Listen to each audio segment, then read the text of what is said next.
다리민의 식구들이 윤미옥 서장에게 모두 잡혀가고 말았습니다.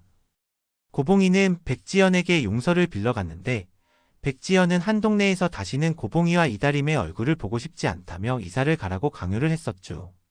고봉이는 자기 때문에 다림이와 강주가 헤어져야 한다는 것이 마음이 아팠습니다.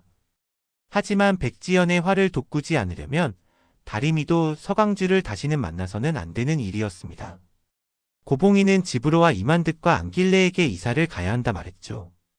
다림이는 회사를 그만두었고 고봉이는 집과 세탁소를 부동산에 내놓았습니다.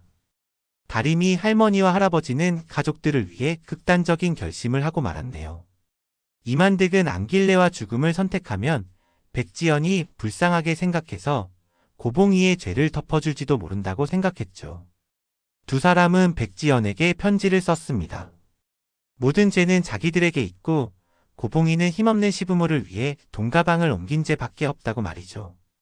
다림이 할머니 할아버지는 휴대폰까지 집에 두고 택시를 타고 한강으로 향했는데 한강 다리 중간으로 가달라는 두 사람의 말을 이상하게 생각한 운전기사는 세탁소로 다시 돌아오고 말았습니다.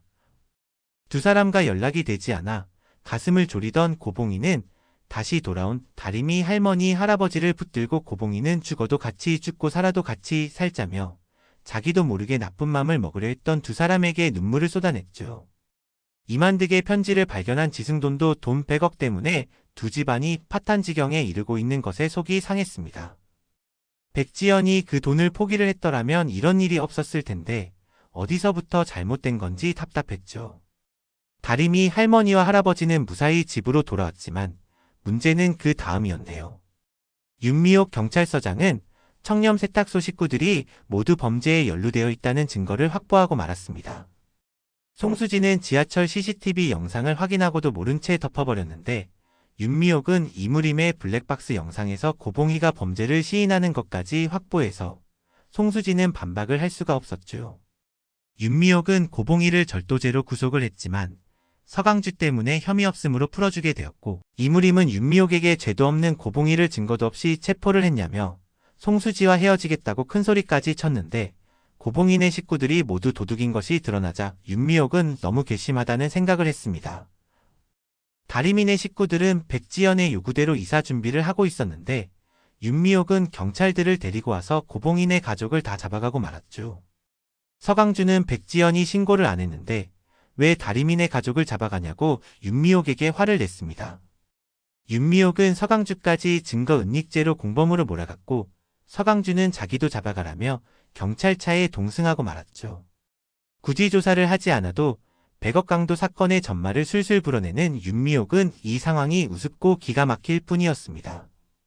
인근 주민들까지 나와서 서강주의 자백을 다 듣고 말았고 배혜자는 봄이 아빠까지 잡혀갈까봐 발을 동동 굴렀죠.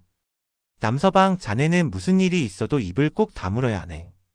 봄이 생각을 해야지. 자네한테 빨간 줄 생기면 봄이 인생에도 빨간 줄 긋는 거야. 배혜자는 백지연에게 전화를 걸었죠. 자기 큰일 난 거 모르지? 강주가 잡혀갔어. 경찰들이 몰려와서 세탁소 식구들을 죄다 잡아가는데 강주가 자기도 죄가 있다고 다 불어버렸지 뭐야. 근데 자기도 이거 다 알고 있는 일이면 자기도 잡혀가는 거 아니야. 배혜자의 말을 들은 백지연은 아직 돈을 못 찾아서 신고도 안 했는데 자기 허락도 없이 왜 수사를 계속하는 건지 화가 났고 서강주까지 잡혀갔다고 하니 머리가 돌아버릴 지경이었죠.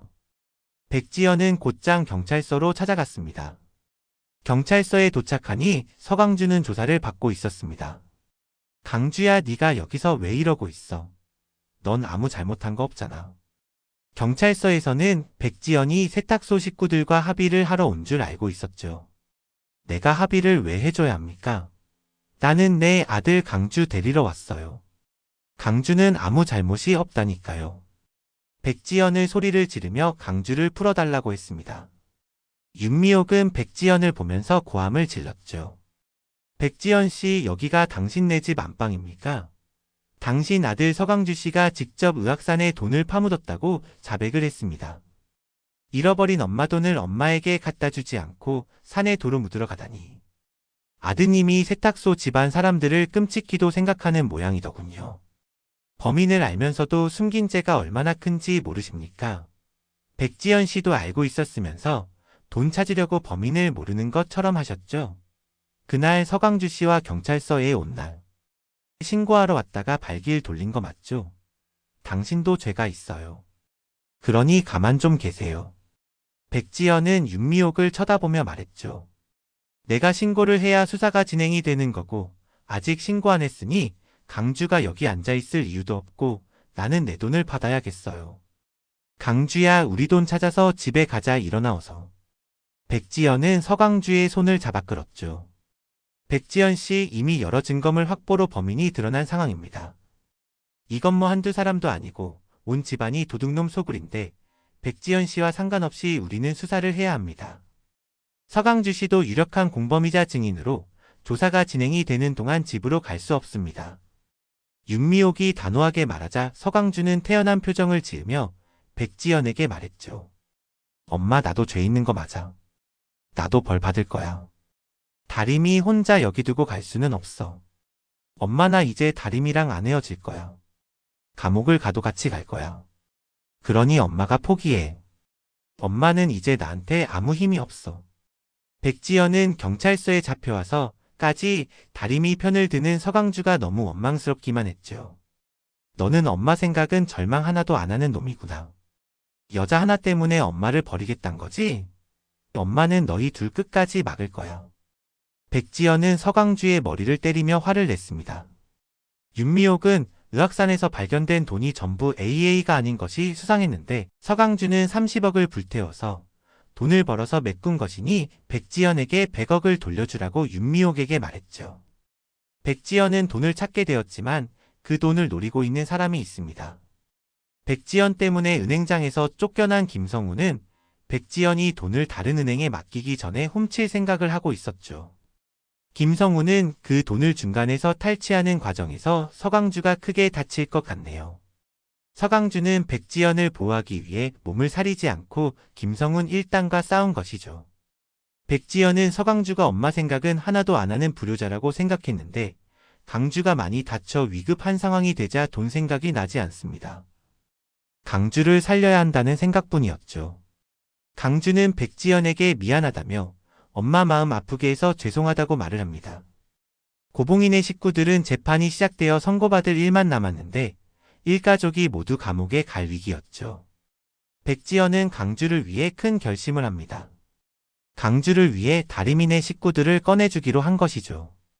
고봉이가 돈을 훔친 죄는 크지만 다림이는 수술 때문에 어쩔 수 없이 한 선택이니 정상참작이 되어 감형을 받든지 돈을 제일 먼저 훔친 사람들은 러브캐피탈 직원들이니 무혐의로 풀려나게 됩니다. 윤미옥 경찰서장은 사적인 감정을 지나치게 수사에 개입한 대가로 징계를 받게 될 것 같습니다.